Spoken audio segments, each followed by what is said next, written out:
अगर आप trading start करना चाहते हैं और जानना चाहते हैं कि ट्रेडिंग क्या होती है, हम बेसिक से नसीम सर से इस बारे में डिस्कस करेंगे।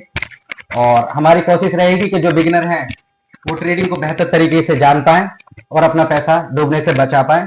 तो बेसिक कॉन्सेप्ट नसीम सर हमें जो है वो एक्सप्लेन करेंगे, और इन्हें पिछले 7 से 8 सालों का एक्सपीरियंस है, जो कि क्रिप्टो में कर रहे हैं। प्राइजेक्शन को बहुत अच्छे से समझते हैं, प्लस इंडियन मार्केट में भी ये काम कर रहे हैं।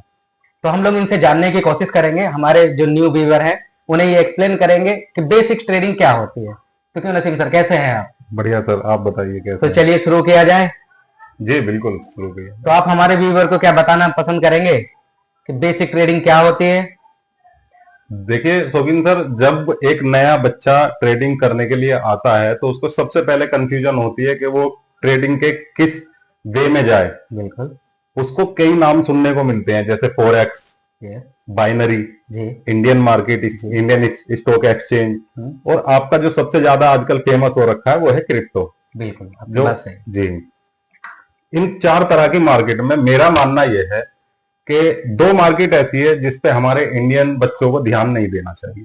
वो कौन कौन सी है, जरा एक्सप्लेन करने की कोशिश करें प्लीज। उन 2 में से शौकीन सर, एक तो यह है जो बाइनरी ट्रेड होती है। उसमें क्या होता है कि 1 मिनट की कैंडल पे आपको प्रिडिक्ट करना होता है ये रेड बनेगी या ग्रीन। यस।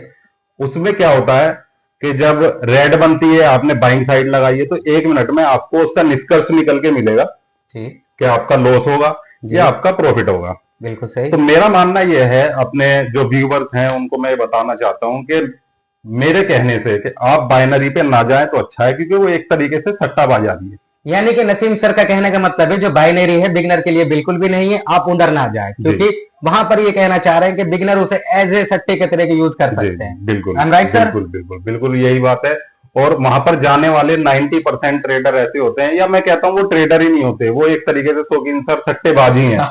क्योंकि 1 मिनट की कैंडल पर आप अपने आप को प्रिडिक्ट नहीं कर सकते। बिल्कुल सही। ठीक है ना, वो कहीं ना कहीं आपको गलत साबित कर देगा।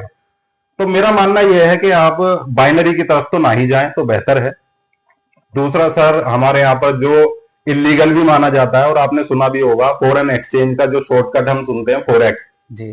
तो फोरेक्स तो हमारे इंडिया मार्केट में बिल्कुल बैन हुआ हुआ है। आपको इंडियन मार्केट में करना बेहतर रहेगा, या फिर आपको क्रिप्टो में करना बेहतर रहेगा, क्योंकि जिस चीज को हमारी गवर्नमेंट लीगल ही करार नहीं देती तो उसे करना बेकार है। मेरा मानना यह है। तो आपका सजेशन इन दोनों में से क्या रहना चाहिए मेरा न्यू व्यूअर के लिए? सर, नए व्यूवर्स के लिए मेरा सजेशन यही रहेगा कि अगर न्यू व्यूवर्स आता है और इस मार्केट में कुछ काम करना चाहता है, कमाना चाहता है, तो वो सिर्फ इंडियन स्टॉक एक्सचेंज पर रहे, या दूसरा उसके लिए क्रिप्टो बेस्ट रहेगा। क्रिप्टो हमारे इंडिया में लीगल भी है और इसको लोग कर भी सकते हैं और आसान भी है। लेकिन आसान कब है शौकीन सर? जब हम इसको सीख कर करें।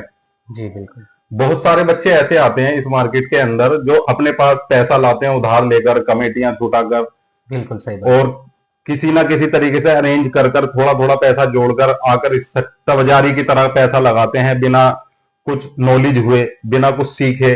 तो होता क्या है कि उनको वो लॉस कर कर जाते हैं। बिल्कुल सही बात। वो 93% लोगों में आ जाते हैं कि बिना सीखे कर रहे हैं। तो मेरा मानना यह है कि लोगों को पहले सीखना चाहिए, उसके बाद इस मार्केट में उतरना चाहिए। तो सर का कहने का मतलब है, निष्कर्ष ये निकलता है कि without knowledge you can not come in the stock market, you will lose your money. तो आई एम राइट सर? बिल्कुल सर, बिल्कुल यही। तो निष्कर्ष ये निकला है कि सर बिना सीखे, बिना जाने, बिना ज्ञान के इस मार्केट में एंटर करने की कोशिश ना करें। जैसे कि सर ने एक्सप्लेन किया है, जो आपको रिजल्ट होगा, जो आपको सामना करना पड़ेगा, वो बहुत खतरनाक लॉस का और पैसा लूज का करना होगा। बिल्कुल। चलिए, तो मेरा नेक्स्ट सवाल आपसे ये आता है सर, जैसे कि डेमो अकाउंट होते हैं, तो इनके बारे में आप क्या बताना चाहेंगे कि डेमो अकाउंट किस तरीके से बिगनर यूज कर सकता है और ये क्या होते हैं?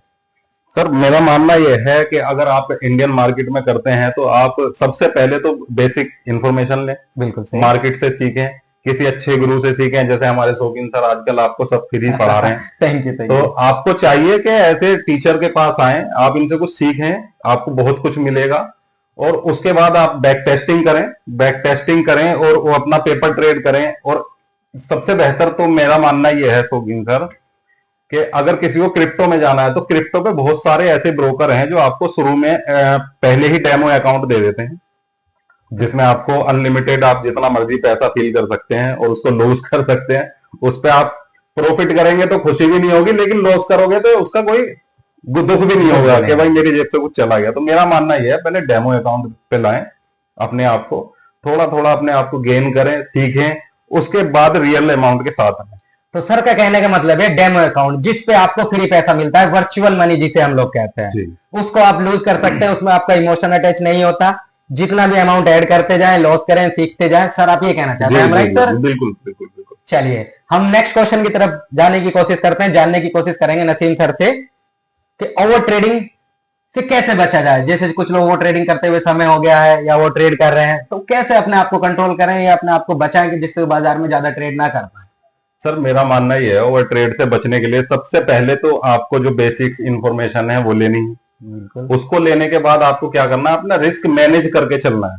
शौकीन सर, होता क्या है, बहुत सारे लोग क्या करते हैं, वो मार्केट में आने के बाद उन्हें ये नहीं पता लॉट साइज क्या है, या मैं ऑप्शन फ्यूचर कर रहा हूं, बिल्कुल सही। या मैं नॉर्मल स्टॉक बायर कर रहा हूं, क्या कर रहा हूं, उसको कुछ नहीं पता। उसका मतलब सिर्फ इतना है कि मेरे पास पैसा आया और मैंने कहीं भी डाल दिया, उसके बाद लॉस हुआ तो बाद में पछताए, या फिर किसी के सामने बोल दिया जाकर के ये सट्टाबाजी है, बहुत गलत है। जबकि ऐसा नहीं है। अगर आप इसके बारे में एजुकेट होंगे, आप इसको पढ़ेंगे, आप लर्न करेंगे ना, तो आपको पता चलेगा ये भी एक तरीके का बिजनेस है, ना कि सट्टाबाजी। लेकिन इसको सट्टाबाजी कौन लोग करते हैं? जो लोग बिना बात की, बिना सीखे इसके अंदर घुस जाते हैं, पैसा लेकर लॉस कर देते हैं, वो सट्टाबाजी बोलते हैं। जो इसको प्रोफेशनली करता है वो नहीं होता। अच्छा, आपको रिस्क मैनेज कैसे करना है, ये सबसे बड़ा सवाल आता है सर। नया ट्रेडर क्या करता है कि उसने 1 लाख रुपए सपोज करो डाले जी, और डालने के बाद उसने 8-8, 10-10 लॉट डाल दी इंडियन मार्केट के अंदर, या क्रिप्टो में गए तो लॉट साइज ही नहीं पता, वो स्टैंडर्ड की 1 लॉट डाल देते हैं, या माइक्रो की 5 लॉट डाल देते हैं। अच्छा, पता है नहीं तो होता क्या है कि उनके अकाउंट में 1 लाख रुपए, जो कुछ भी वैल्यू नहीं रखता इस अकाउंट के लिए, ट्रेड साइज उन्होंने इतना बड़ा डाल दिया कि हल्के से ही फ्लैक्चुएशन में हुआ क्या, उनका अकाउंट ब्लो हो गया।